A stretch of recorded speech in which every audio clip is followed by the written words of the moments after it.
Menjelang PON ke-20 Papua, Panglima TNI Marskal Hadi Cahyanto, Kapolri Jenderal Listio Sigit Prabowo, dan Menpora Zainuddin Amali bersama rombongan meninjau sejumlah venue di Timika, Papua. Dari hasil peninjauan itu, seluruh venue dinyatakan siap untuk melaksanakan PON ke-20.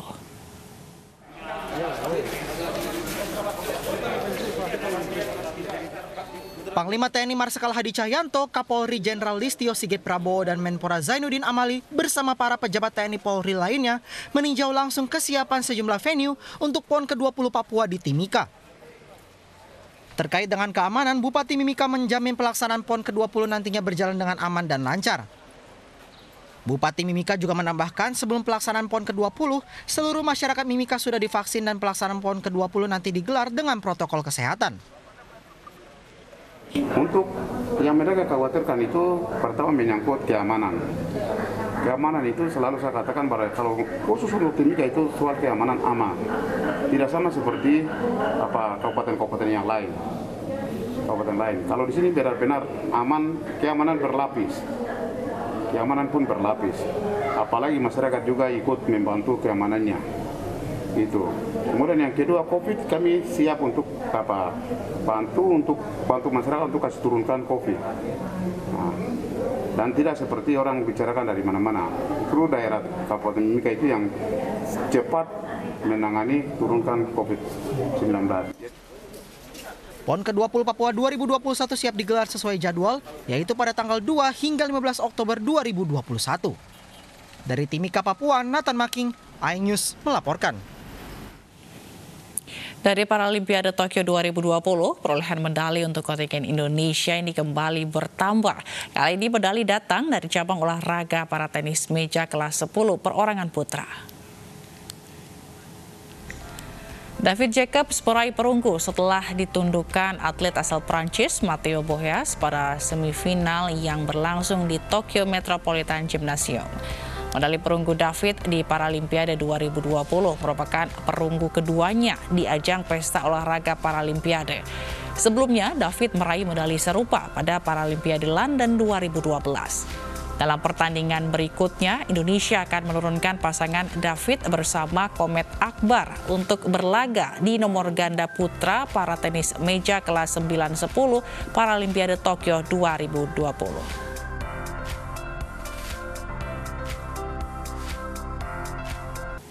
Menteri Pemuda dan Olahraga Zainuddin Amali menyambut kedatangan kontingen Indonesia kloter pertama yang mengikuti Paralimpiade Tokyo 2020.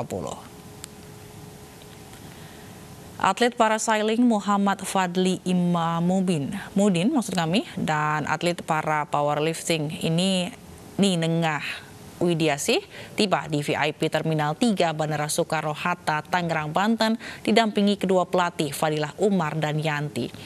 Widi mempersembahkan medali perak di kelas 41 kg. Rencananya, Menpora akan menjadwalkan pertemuan langsung dengan Presiden untuk mengapresiasi para atlet yang telah berjuang di Paralimpiade Tokyo 2020. Saat ini Indonesia meraih 1 perak dan 2 perunggu, serta masih mengharapkan medali dari cabang olahraga bulu tangkis. Pada waktunya nanti saya akan melapor kepada Bapak Presiden. Mudah-mudahan beliau waktunya ada akan menerima secara resmi mereka.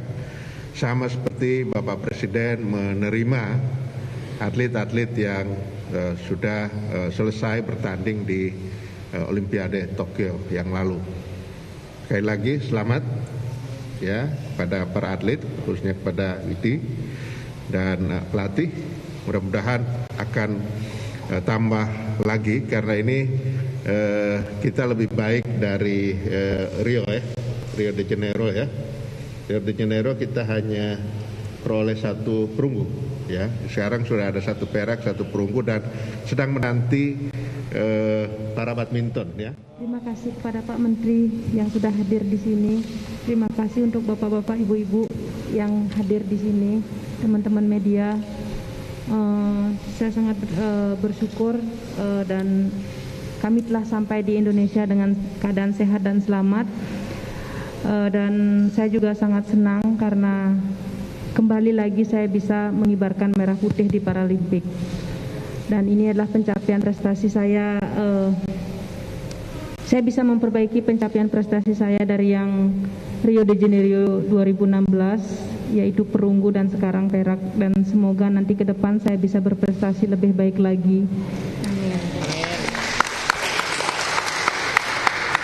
Terima kasih semuanya kepada pemerintah Indonesia, masyarakat Indonesia yang telah mendoakan kami di sana, dan semoga teman-teman atlet yang lain yang masih terus bertanding di Tokyo nanti akan bisa mengibarkan merah putih sebanyak-banyaknya, dan semoga lagu Indonesia Raya bisa teman-teman kumandangkan di sana. Pemirsa, PLN siap memenuhi kebutuhan listrik yang andal bagi seluruh industri smelter di Sulawesi Tenggara dan Sulawesi Barat hingga Juni 2021. Kapasitas listrik terpasang di Pulau Sulawesi sebesar 5,6 gigawatt.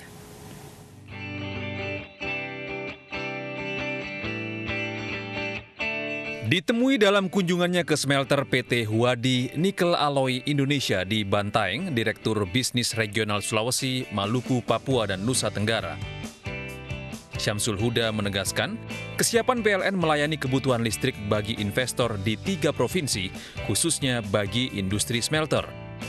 Sementara itu, Direktur PT Huadi Nikel Alloy Indonesia, Jo Stefan Hideki, mengapresiasi layanan serta pasokan listrik yang diberikan PLN. Jos berharap PLN akan terus mengakomodir kebutuhan listrik bagi para investor di Sulawesi Selatan.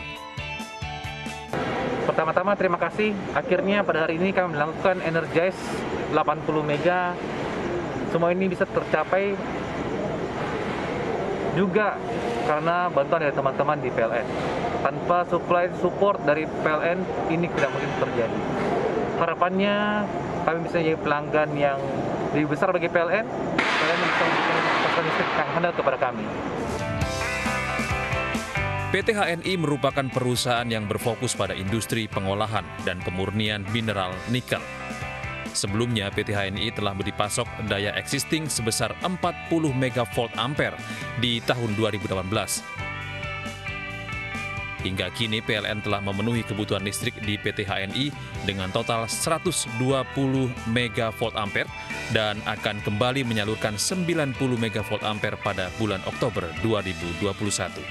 Tim Liputan iNews melaporkan. 1000 hari pertama kehidupan merupakan periode emas bagi tumbuh kembang anak. Oleh karena itu, bidan dan tenaga kesehatan menjadi pihak yang berperan penting membantu menurunkan angka stunting terhadap bayi atau balita di tanah air.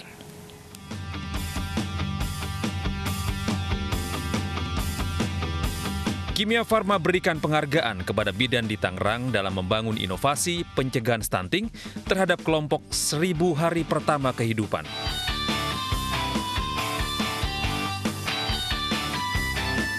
Stunting dapat mempengaruhi kualitas dan produktivitas seseorang dalam jangka panjang. Bagi bayi atau balita yang baru lahir, stunting dapat menghambat tumbuh kembang otak, hingga kemampuan kognitif berkurang dan berpotensi terkena penyakit yang berhubungan dengan pola makan dan fungsi tumbuh kembang. Kami sadar bahwa bidan ini jarang terperhatikan. Nah, justru kita mengadakan kegiatan ini memberikan motivasi, memberikan semangat kepada para bidan agar lebih semangat lagi di dalam melayani masyarakat terdepan. Untuk itu program-programnya kita dukung dan kita harapkan ada inovasi juga dalam model layanannya sehingga kita men-challenge para bidan ini untuk menginspirasi dengan kegiatan-kegiatan yang inspiratif. Dalam pemberian penghargaan ini, Kimia Farma menggandeng Human Initiative, Kita Bisa, Ikatan Bidan Indonesia, dan Dinas Kesehatan Kabupaten Tangerang. Saya sangat berharap